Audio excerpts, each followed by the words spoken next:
Hello everybody, मैं बबलू कुमार आप सभी का स्वागत करता हूं बाबुल स्टडी क्लासेस के यूट्यूब चैनल पर। देखिए, हम लोग जो है पिछले 8 क्लास में हम लोग फिजिक्स का पहला चैप्टर जो कि था प्रकाश का परावर्तन, यह जो है भारती भवन का बुक का है। अगर एनसीईआरटी की बात करें, हम लोग का 9th चैप्टर है जो कि प्रकाश का परावर्तन और अपवर्तन का यह क्लास है, जिस पिछले कई सालों से जो है आवर्धन से रिलेटेड कई क्वेश्चन पूछा गया। इसलिए इस टॉपिक को ध्यान से पढ़िएगा और अंत तक वीडियो को देखिएगा और लाइक शेयर एंड सब्सक्राइब जरूर कर लीजिएगा। देखिए, सबसे पहले आवर्धन के बारे में समझते हैं। आवर्धन होता क्या है? आवर्धन जो होता है, प्रतिबिंब की ऊंचाई और वस्तु की ऊंचाई के अनुपात को ही आवर्धन कहते हैं। अगर प्रतिबिंब की ऊंचाई मान लेते हैं एच डैश हो, एच आई हो, और वस्तु की ऊंचाई जो है एच हो, मतलब ऑब्जेक्ट हो और इमेज हो, तो इसी के अनुपात को ही क्या कहते हैं? आवर्धन कहते हैं। इसे जो है हम लोग आवर्धन को एम से सूचित करते हैं। आवर्धन को एम से इंगित या सूचित किया जाता है। आवर्धन बराबर सूत्र हो जाएगा प्रतिबिंब की ऊंचाई बट्टे में वस्तु की ऊंचाई, इसी के अनुपात को आवर्धन कहते हैं। आवर्धन एम बराबर हो जाएगा एच आई बट्टे एच ओ। और आवर्धन का एक और सूत्र होता है, आवर्धन बराबर होता है एम बराबर minus V by U, minus V by U. H I बटे एच ओ को minus V by U, V को हम लिखते हैं प्रतिबिंब की दूरी और वस्तु की दूरी को यू से। तो यह दोनों सूत्र आपको याद रखना आवर्धन से रिलेटेड है।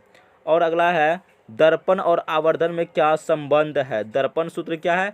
1/f बराबर होता है 1/u प्लस 1/v।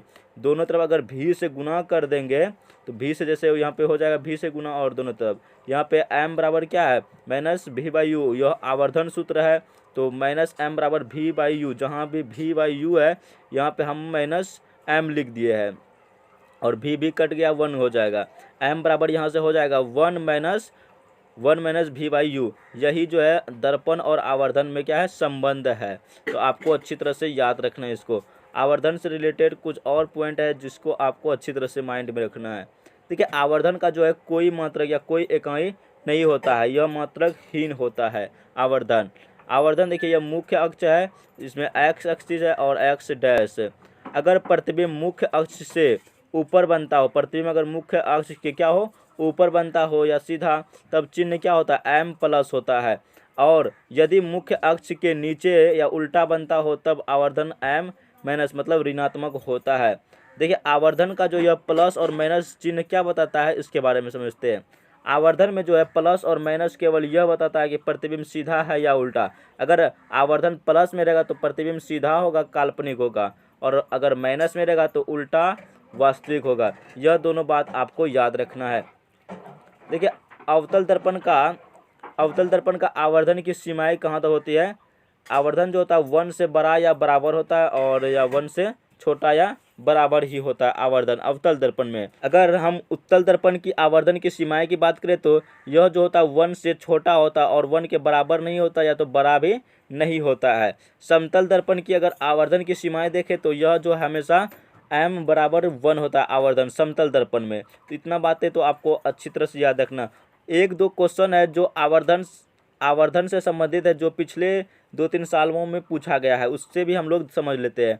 देखिए, आवर्धन जो है समतल दर्पण में आवर्धन 1 प्लस है, इस कथन का क्या मतलब है? इसका उत्तर लिखिएगा। समतल दर्पण में आवर्धन 1 प्लस है का अर्थ है कि प्रतिबिंब का आकार वस्तु के आकार के बराबर है, और प्लस मतलब धनात्मक चिन्ह बताता है कि प्रतिबिंब क्या है? वस्तु के अपेक्षा सीधा है, मतलब काल्पनिक है।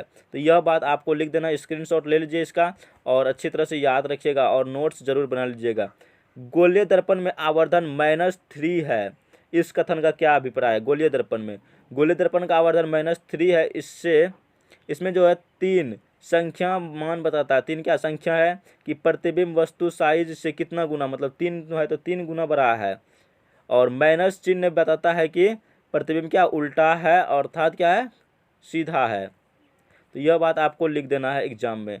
और गोलीय दर्पण में आवर्धन जो है प्लस 0.25 है। यह जो है तो दर्पण कौन सा है और क्यों है?